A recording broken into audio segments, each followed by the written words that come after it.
குடியுரிமை திருத்த சட்டம், புதிய வேளாண் சட்டம், உதய்மின் திட்டம் போன்ற பாஜக அரசின் எண்ணற்ற மக்கள் விரோத சட்டங்களுக்கு ஒப்புதல் தந்த எடப்பாடி பழனிசாமியின் பாதக செயல்களை மக்கள் ஒருபோதும் மறக்கவோ மன்னிக்கவோ மாட்டார்கள் என திமுக கூறியுள்ளது.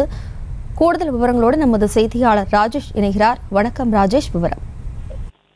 வணக்கம். திமுக சார்பில் அறிக்கை ஒன்று வெளியிடப்பட்டிருக்கிறது. அதில் குடியுரிமை திருத்த சட்டம், புதிய வேளாண் சட்டம், உதய் மின் திட்டம் போன்ற பாஜக அரசின் எண்ணற்ற மக்கள் விரோத சட்டங்களுக்கு ஒப்புதல் தந்தது அதிமுக என்று குறிப்பிடப்பட்டிருக்கிறது. குறிப்பாக அதிமுக பொதுச் செயலாளராக இருக்கக்கூடிய பழனிசாமி அவர்கள் இந்த விஷயங்களுக்கெல்லாம் துணை போயிருக்கிறார் என்று திமுக சார்பில் குற்றச்சாட்டு முன்வைக்கப்பட்டிருக்கிறது.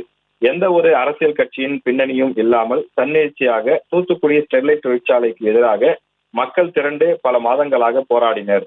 ஸ்டெர்லைட் தொழிற்சாலையால் அப்பகுதியில் வசிக்கின்ற மக்களுக்கு புற்றுநோய் முதலான கொடிய நோய்கள் ஏற்பட்டு அவர்கள் மிகவும் துன்பப்பட்டு வந்தனர். அந்த அப்பாவி மக்கள் மீது துப்பாக்கி சூடு நடத்தி 13 பேர் கொன்றது அப்போதைய அதிமுக அரசு என்று குற்றச்சாட்டு முன்வைக்கப்பட்டிருக்கின்றது.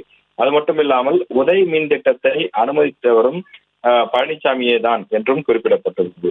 மேலும் தனியார் உற்பத்தி செய்யும் மின்சாரத்தை மாநிலங்கள் வாங்க வேண்டும், தனியார் மின் நிறுவனங்கள் மின்சாரத்தை மாநிலங்களில் விற்பனை செய்து வங்கியில் வாங்கிய கடன்களை செலுத்தி அவை லாபம் சம்பாதிக்கும் என்றும் ஒரு கொடூர சட்டமாக இந்த உதய் மின் திட்டம் கொண்டு வரப்பட்டு அமல்படுத்தப்பட்டது. இதற்கும் அதிமுக அரசு ஒப்புதல் கொடுத்தது என்றும் அதிமுக கடந்த கால அந்த அதிமுக அரசினுடைய மக்கள் விரோத போக்குகளாக பட்டியலிட்டு திமுக தன்னுடைய அந்த அறிக்கையிலே குறிப்பிட்டிருக்கின்றது.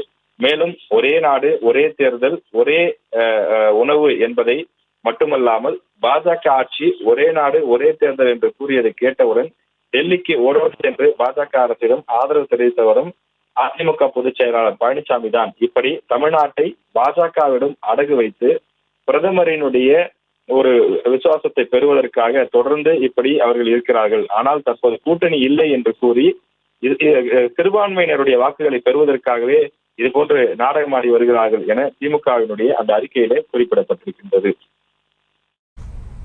விவரங்களுக்கு நன்றி ராஜேஷ். செய்திகளை உடனுக்குடனும் துல்லியமாகவும் தெரிந்து கொள்ள சப்ஸ்கிரைப் பண்ணுங்க.